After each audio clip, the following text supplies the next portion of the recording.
Israel और Lebanon के बीच हुआ दूसरा युद्ध अभी कुछ महीने पहले ही खत्म हुआ था। जहां इजराइल की अर्थव्यवस्था को भारी नुकसान पहुंचा था, वहीं लेबनान की हालत तो बहुत ही ज्यादा जर्जर हो चुकी थी। खासतौर पर राजधानी बेरूत और दक्षिणी हिस्सों में स्थित सैकड़ों गांव मलबे में तब्दील हो चुके थे।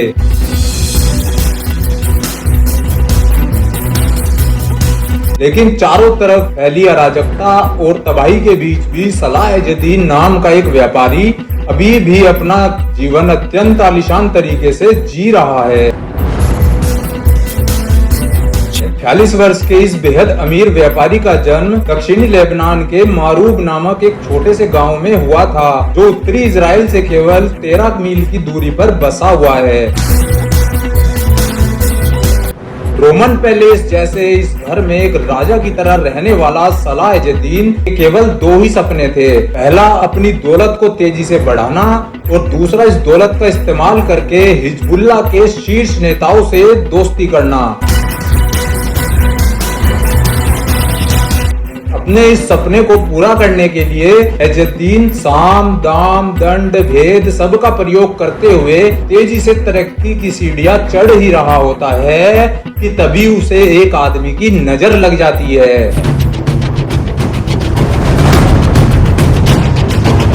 एक ऐसे आदमी की नजर जो सलाह-ए-दीन को मोहरा बना हिजबुल्लाह की आर्थिक रीढ़ को तोड़ना चाहता था।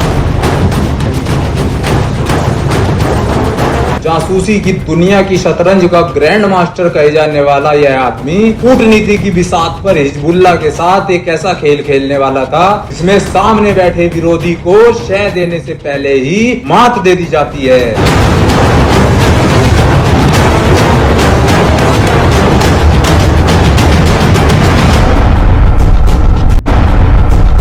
नमस्कार, जय हिंद, जय भारत। लेबनान और इजराइल के दूसरे युद्ध के बाद बेरूत और दक्षिणी लेबनान में सिर्फ तबाही ही तबाही थी। लाखों घर मलबे में तब्दील हो चुके थे और इस सब के लिए जिम्मेदार हिजबुल्लाह के खिलाफ लोगों ने दबी दबी सी आवाजें उठाना शुरू कर दी थी। लेबनान के बौद्धिक और राजनीतिक वर्ग में भी हिजबुल्लाह के खिलाफ आलोचना का स्वर तेज हो चुका था, लेकिन इससे पहले यह स्वर आवाज पकड़ पाता, हिजबुल्लाह लोगों के लिए नए घर बनवाना शुरू कर देता है। देखते ही देखते लेबनान के समुद्री तटों पर जहाजों की कतारें लगना शुरू हो जाती है और ये जहाज नई नवेली सीडन गाड़ियों से भरे होते हैं। लोगों को नई गाड़ी दे व नए मकान बनवाकर हिजबुल्लाह अपने लिए समर्थन जुटाने में लगा होता है और उसमें वो कामयाब भी हो रहा होता है। उस समय के मोसाद के चीफ मीर दगान इस बात से बहुत ज्यादा परेशान हो जाते हैं।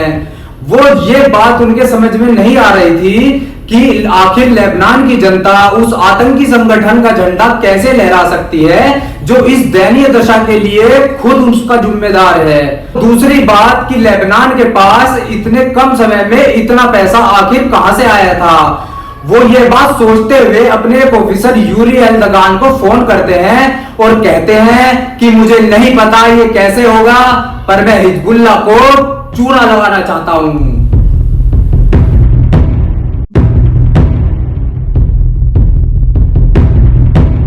अपने चीफ से आदेश मिलते ही ऑफिसर यूरी अपनी टीम के साथ हिजबुल्लाह की आर्थिक प्रणाली को कमजोर करने पर काम करना शुरू कर देते हैं। यह वो समय था जब 2007 का आगमन होने वाला था और एक अति गंभीर संकट बिल्कुल चुपचाप अमेरिका को अपने लपेटे में ले रहा था। आए दिन न्यूयॉर्क टाइम्स और जर्नल जैसे प्रतिष्ठित अखबारों में लोगों को चूना लगाने वाले वॉल स्ट्रीट के ठगों और नटवर लालों की खबरें ही छपा करती थी। एक दिन ऐसी ही एक खबर के ऊपर ऑफिसर यूरी की नजर पड़ जाती है और उनके दिमाग में एक आइडिया आता है। आइडिया ये कि यदि किसी अमीर आदमी को पूरी तरह खत्म करना हो तो उसको मारने से कहीं ज्यादा अच्छा है कि उससे पैसा छीन लिया जाए। दक्षिणी लेबनान के एक छोटे से गांव में रहने वाला सलाह एजुद्दीन का घर ऐसा था जिसे देख जेम्स बॉन्ड की फिल्म का विलन भी जलन के मारे फूक जाता। इस विशालकाय घर के चारों तरफ बनी पत्थर और स्टील की दीवार पर नक्काशी का काम कराया गया था। ब्लैक स्टील का बना हुआ मेन गेट पूरी तरह इलेक्ट्रॉनिक था। कंट्रोल एक सिक्योरिटी गार्ड के पास हुआ करता था और ये गार्ड जिस कमरे में बैठता था वो गांव के सभी घरों से कहीं ज्यादा बड़ा था। घर के अंदर की जमीन पूरी तरह महंगे वाली हरी घास से ढकी हुई थी और जगह जगह म्यूजिकल फव्वारे लगे हुए थे। इसी महंगे वाली हरी घास के चप्पे चप्पे पर ऑटोमेटिक हथियार टांगे लंबे चौड़े गार्ड्स 24 घंटे चहलकदमी करते हुए दिखाई पड़ते थे। किसी भी चीज को हाथ लगा सोने में बदल देने वाला सलाह एजुद्दीन हिजबुल्लाह से बहुत ही ज्यादा सहानुभूति रखता था और उसका इस संगठन के सेक्रेटरी जनरल शेख नसरल्लाह के साथ भी काफी उठना बैठना था। वो एक ट्रेवल एजेंसी भी चलाता था जो इराक और ईरान में रहने वाले हिजबुल्लाह कमांडर्स और उनके परिवारों को अपने खर्च से हज पर भेजा करती थी। ट्रेवल एजेंसी के अलावा सलाह एजुद्दीन का एक पब्लिशिंग हाउस भी था जो हिजबुल्लाह द्वारा चलाए जाने वाले स्कूलों के लिए किताबें छापने का काम भी किया करता था। पब्लिशिंग हाउस के साथ साथ एजुद्दीन का एक रेडियो स्टेशन भी था। इन दोनों का इस्तेमाल ही सलाह एजुद्दीन हिजबुल्लाह के रंगीन प्रोपेगेंडा का प्रचार और प्रसार करने के लिए किया करता था। एजुद्दीन एक अच्छा इन्वेस्टर होने के साथ साथ एक अच्छा मार्केटर भी होता है। वो हिजबुल्लाह के नजरों में आने के लिए अपने रेडियो स्टेशन और अपनी दूसरी कंपनी का नाम हादी के ऊपर रखता है। अब ये हादी कौन था? हादी नसरल्लाह जो शेख नसरल्लाह का छोटा बेटा था जो 1997 में हुए इजराइल के युद्ध में लड़ते हुए मारा गया था। अपनी इन कंपनियों का नाम हादी के ऊपर रख जल्द ही वो हिजबुल्लाह की नजरों में आ जाता है और हिजबुल्लाह उसको अपने टॉप रैंक्स में शामिल कर लेती है। अब एजुद्दीन हिजबुल्लाह के शीर्ष नेताओं और धार्मिक गुरुओं के साथ भी उठना बैठना शुरू कर देता है। अब तब ये हो चुकी थी कि वो हिजबुल्लाह के गुरु शेख फरल्लाह के आशीर्वाद के बिना किसी नए काम को करने के बारे में सोचता भी नहीं था। एक आतंकी गिरोह से स्वीकृति और आशीर्वाद मिलने की मानसिक जरूरत ही कारण थी कि एजुद्दीन दिल खोल के हिजबुल्लाह के ऊपर पैसा लुटाया करता था। लेकिन एक बात जिससे वो अभी तक पूरी तरह अनजान था वो ये कि उसकी यही मानसिक जरूरत बहुत ही जल्द उसके पतन का कारण बनने वाली थी। 2006 के लेबनान युद्ध के बाद वो पैसा एजुद्दीन बेरूत और दक्षिण लेबनान में होने वाले पुनर्निर्माण कार्यों पर खर्च कर रहा था वो पैसा असल में दमास्कस के रास्ते तेहरान से हवाई जहाजों में भर भर कर लाया गया था। हिजबुल्लाह की देख रेख में ईरान से आया ये पैसा जहां लेबनान के लोगों में बांटा गया था वहीं इसका एक बड़ा हिस्सा एजुद्दीन को निवेश करने के लिए भी दिया गया था और इसी हिस्से के ऊपर मोसाद की नजर पड़ गई थी।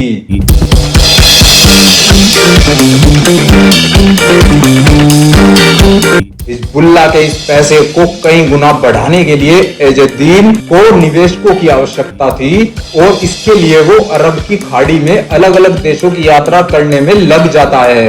कुवैत से दोहा और मनामा से अबू धाबी तक एजुद्दीन दुबई जाने का प्लान भी बनाता है। प्लान जिंदगी की सबसे बड़ी गलती साबित होने वाली थी। दुबई में एजुद्दीन कुछ युवा निवेशकों से मिलता है जिन्होंने अभी अभी इन्वेस्टमेंट फंड लॉन्च किया था। ये निवेशक एजुद्दीन को विश्वास दिलाते हैं कि यदि वो फंड में अपना पैसा निवेश करता है तो उसे 40 से 50% तक रिटर्न मिलना गारंटेड है। 40 से 50% रिटर्न की गारंटी। यह सुन एजुद्दीन की आंखों के सामने लालच का अंधेरा छा जाता है और एजुद्दीन बिना निवेशकों की जांच पड़ताल किए उनके फंड में पैसा लगाने को तैयार हो जाता है।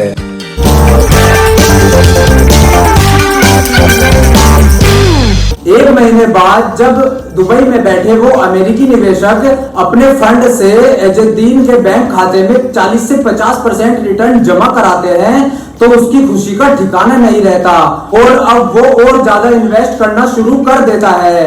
पहले महीनों में लाखों की जगह अब करोड़ों डॉलर्स दुबई में ट्रांसफर उस फंड में किए जा रहे थे। दुबई का ये फंड एजुद्दीन के लिए सोने का अंडा देने वाली मुर्गी बन चुका था और अब वो हिजबुल्लाह में अपने दोस्तों को इस अंडे का स्वाद चखाने के लिए मरा जा रहा था।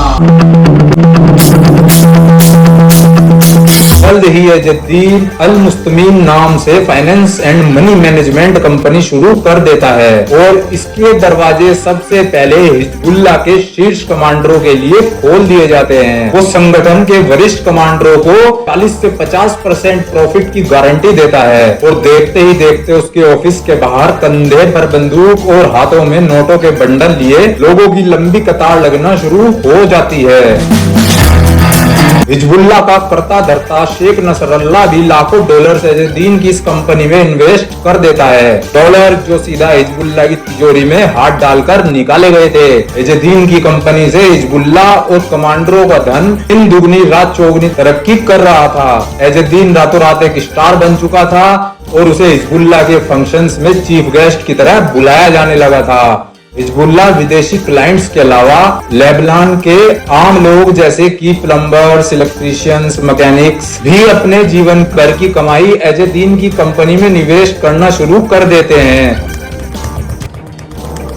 तो मोहम्मद शूर नाम का एक ऐसा ही दुकानदार जो 4 बिन माँ के बच्चों का अकेला बाप था, अपने जीवन भर की कमाई जो पूरे 45,000 डॉलर्स थी एजुद्दीन की इस कंपनी में निवेश कर देता है।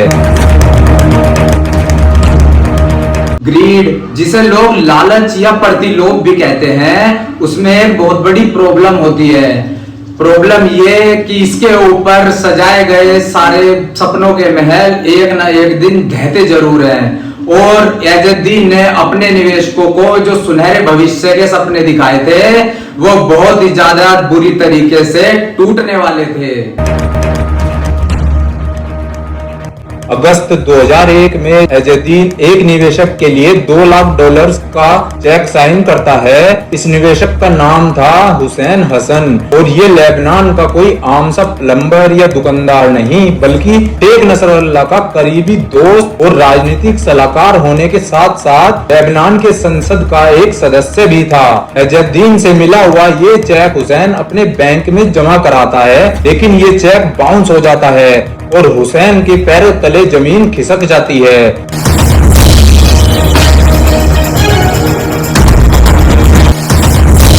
एजुद्दीन के सारे अकाउंट्स खाली किए जा चुके थे। दुबई में बैठे उसके पार्टनर्स जो उसे पिछले 2 साल से 40 से 50% का मुनाफा देते आ रहे थे, वो रातों रात फंड के बैंक अकाउंट में झाड़ू फेर कर गायब हो चुके थे।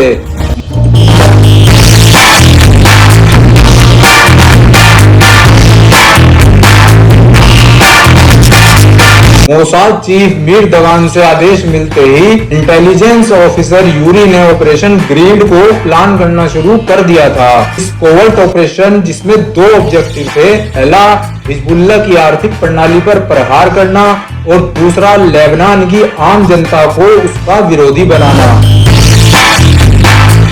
मोसाद को पता था कि ईरान से हवाई जहाजों में भर भर कर हिजबुल्लाह के लिए जो पैसा लाया जा रहा है उसमें से एक मोटा हिस्सा एजुद्दीन को भी निवेश करने के लिए दिया गया है। इसलिए ऑपरेशन ग्रीड में मोसाद के कुछ ऐसे एजेंट्स को चुना गया था जिन्होंने अमेरिका की आईवी लीग यूनिवर्सिटी से फाइनेंस और एमबीए की पढ़ाई की हुई थी। निवेश के लिए अवसरों की तलाश में अलग अलग देशों की यात्रा कर रहा एजुद्दीन इधर दुबई का टिकट बुक कराता है, उधर दक्षिणी लेबनान में ही पोस्ट मोसाद का एक अंडरकवर एजेंट इसकी जानकारी ऑफिसर यूरी को दे देता है। दक्षिणी लेबनान में कई सालों से ड्राइवर के भेष में रह रहे इस एजेंट का नाम था अल ताहिर और ये एजुद्दीन के यहाँ आने जाने वाले लोगों को एयरपोर्ट पर पिकअप और छोड़ने का काम किया करता था। जब ऑफिसर यूरी को पता चलता है कि एजुद्दीन पैसा निवेश करने के लिए दुबई जा रहा है तो उनके कान खड़े हो जाते हैं।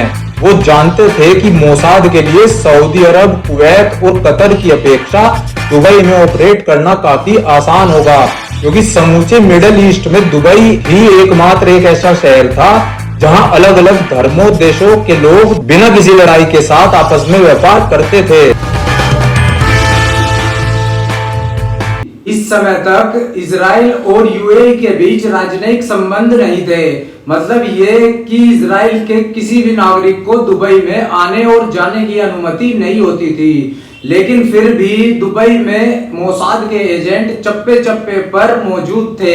खास तौर पर एनर्जी और तेल के क्षेत्र में इजराइल के रिटायर्ड फौजियों की भारी डिमांड थी। इजराइल कंपनी की सब्सिडीज दुबई में काम कर रही थी और मोसाद इन कंपनियों के ऊपर अपनी पैनी नजर बनाए रखता था। एक ऐसी ही कंपनी का नाम था लॉजिक, हेड ऑफिस तेल अवीव में था और उसका मालिक माती मोशावी नामक एक इजरायली व्यापारी था। ऑफिसर यूरी एक दिन अचानक बिना बताए इस कंपनी के ऑफिस पहुंच जाते हैं और मोशावी से एक लंबी मुलाकात करते हैं। इस मुलाकात के कुछ दिन बाद ही लॉजिक नाम की एक कंपनी अपने कई इंजीनियर्स और टेक्नीशियंस को दुबई भेजने के लिए कुछ बोइंग 737 विमान किराए पर लेती है और विमान सिप्रस के रास्ते होते हुए किसी तरह आबू धाबी पहुंच जाता है। इस विमान से आबू धाबी पहुंचे लॉजिक के सभी कर्मचारियों को कई दिन तक एक सेफ हाउस में रखा जाता है। एक दिन आधी रात जब इस सेफ हाउस में मौजूद सभी लोग गहरी नींद में सो रहे होते हैं तो इनमें से 4 युवकों को चुपचाप बाहर निकाल लिया जाता है। अगले दिन यही 4 लड़के दुबई की एक इन्वेस्टमेंट कंपनी के डायरेक्टर बन चुके थे।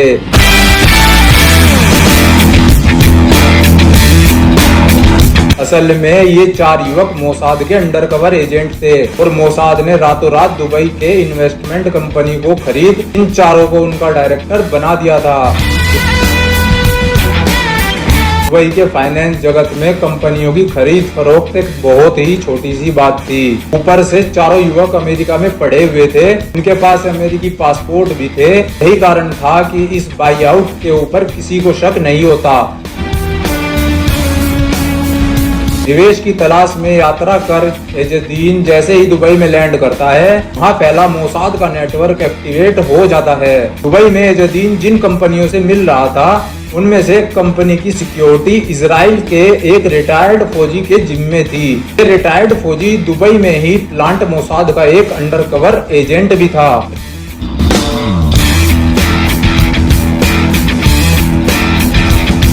इजराइल का रिटायर्ड फौजी बातों ही बातों में एजुद्दीन को मोसाद की अंडरकवर कंपनी के बारे में बताता है। वो कहता है कि इस कंपनी को अमेरिका के 4 युवक चला रहे हैं। इनके अमेरिका में रियल एस्टेट, तेल और एनर्जी के क्षेत्र में बहुत अच्छे संबंध हैं। का नाम सुनते ही एजुद्दीन की आंखों में चमक आने लगती है और वो सोचता है कि इससे बढ़िया बात आखिर हो ही क्या सकती है कि अमेरिका से पैसे कमा और उसको इजराइल के खिलाफ इस्तेमाल करना। यही सोचते हुए एजुद्दीन उस कंपनी के डायरेक्टरों से मिलने को तैयार हो जाता है। एजुद्दीन को पता है कि लेबनान के आम लोग तो उसका कुछ नहीं बिगाड़ पाएंगे, लेकिन हिजबुल्लाह के कमांडर उसको छोड़ने वाले नहीं हैं। घोटाले की खबर आग की तरह फैल चुकी थी और चलती फिरती लाश बन चुका एजुद्दीन अब मदद के लिए अपने दोस्तों के सामने गिड़गिड़ा रहा था। लेकिन ये घाटा इतना बड़ा था कि अगर उसके दोस्तों में बिल गेट्स और अंबानी भी होते वो भी निवेशकों के सारे पैसे वापस नहीं कर सकते थे। एजुद्दीन कुछ विदेशी सिम का इंतजाम कर चुपचाप दबे पांव देश छोड़ भागने की तैयारी में लग जाता है। लेबनान की मीडिया में सलाह एजुद्दीन को अबू मेडोव की संज्ञा दे दी जाती है, एक संज्ञा जो मल्टी मिलियनियर डॉलर की पोंजी स्कीम चलाने वाले अमेरिकन बर्नी मेडोव से प्रेरित थी। अल जजीरा रिपोर्ट करता है कि एजुद्दीन की इस स्कीम में कुल घाटा $1 बिलियन से भी कहीं ज्यादा है। इस घोटाले से हुई आर्थिक क्षति इतनी भारी थी कि हिजबुल्लाह की खुली धमकियां भी मीडिया को इसके ऊपर स्टोरी छापने से नहीं रोक पा रही थी। उधर हिजबुल्लाह के काउंटर इंटेलिजेंस एजुद्दीन को देश छोड़ने से भागने का प्रयास करते हुए गिरफ्तार कर लेते हैं और अगले ही दिन हिजबुल्लाह की तरफ से एक बयान जारी कर दिया जाता है कि एजुद्दीन तो कभी संगठन का हिस्सा था ही नहीं, लेकिन ये डैमेज कंट्रोल करने का एक ऐसा प्रयास था जो कि फेल होना ही था। लोग पूछ रहे थे कि हिजबुल्लाह के कैसे अपने और एजुद्दीन के संबंधों को डिनाई कर सकता है, जबकि उसके फंड में लगा आधे से ज्यादा पैसा सेक्रेटरी जनरल शेख नसरुल्लाह का है। इस घोटाले के बाद लोग हिजबुल्लाह के लाइफ स्टाइल के बारे में भी सवाल उठाना शुरू कर देते हैं। वो जानना चाहते थे कि ऐसा क्यों है कि वो एजुद्दीन के हाथों पूरी तरह कंगाल हो चुके हैं, लेकिन हिजबुल्लाह के कमांडर्स अभी भी महंगी महंगी एसयूवी गाड़ियों में घूम रहे हैं और लग्जरी रेस्टोरेंट में खाना खा रहे हैं, और उनकी पत्नियां हजारों डॉलर्स के डिजाइनर स्कार्फ्स पहन रही हैं। और लेबनान नाम की एक वेबसाइट इस घोटाले के ऊपर एक लंबा सा लेख छापती है, जिसकी हेडलाइन ये थी, एजुद्दीन के चेहरे में हिजबुल्लाह का दिवालियापन दिखाई पड़ता है। एजुद्दीन को हल्की फुल्की सजा देकर जेल में डाल दिया जाता है और हिजबुल्लाह पूरी तरह डैमेज कंट्रोल में आ जाता है। हिजबुल्लाह रेडियो और टीवी के जरिए लोगों को यह बताने का प्रयास कर रहा था कि ये सब कुछ मोसाद और CIA की चाल थी, लेकिन लोग अब कुछ भी सुनने को तैयार नहीं थे। पहले तो हिजबुल्लाह ने इजराइल के फौजियों को मारकर उनसे युद्ध मोल ले लिया था, एक ऐसा युद्ध जिसमें लेबनान के लोगों ने अपना सब कुछ खो दिया था और 3 साल की कमाई हुई, मेहनत की कमाई जो खुद एक हिजबुल्लाह के आदमी ने डुबो दिया था। इतना होने के बाद भी इजराइल के नेताओं और कमांडर्स के ठाट बाट में कोई कमी नहीं आ रही थी। वही कारण थे कि लोगों का हिजबुल्लाह के खिलाफ होना शुरू हो जाते हैं। कुछ बिल्कुल ऐसे ही हो रहा था। खेल में हर मोरे ने अपनी चाल बिल्कुल ऐसे ही चली थी जो 2 साल पहले मीर दगान ने सोचा था। सितंबर 2009 में मोसाद के चीफ मीर दगान अपने घर में एक छोटी सी पार्टी रखते हैं, जिसमें ऑफिसर्स यूरी समेत और भी कई ऑफिसर्स को बुलाया जाता है। पार्टी शुरू हो जाती है जब सूट बूट पहने 4 आदमी मीर दगान के घर में प्रवेश करते हैं, तो वहां मौजूद सभी लोग जोर जोर से तालियां बजाने लगते हैं। सूट बूट पहन पार्टी में आई ये 4 आदमी दुबई के वही निवेशक थे जो पिछले 2 सालों से एजुद्दीन का पैसा निवेश कर रहे थे। इस पार्टी के दौरान मीर दगान ऑफिसर यूरी को साइड में ले जा उससे पूछते हैं, यार यूरी ये बात बताओ, तुम सब इतने आसानी से कर कैसे लेते हो?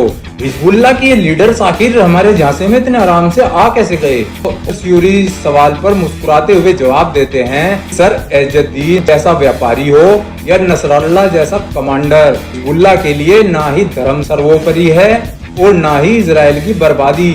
उनके लिए अगर कुछ सर्वोपरि है वो है पैसा और उस पैसे का लालच।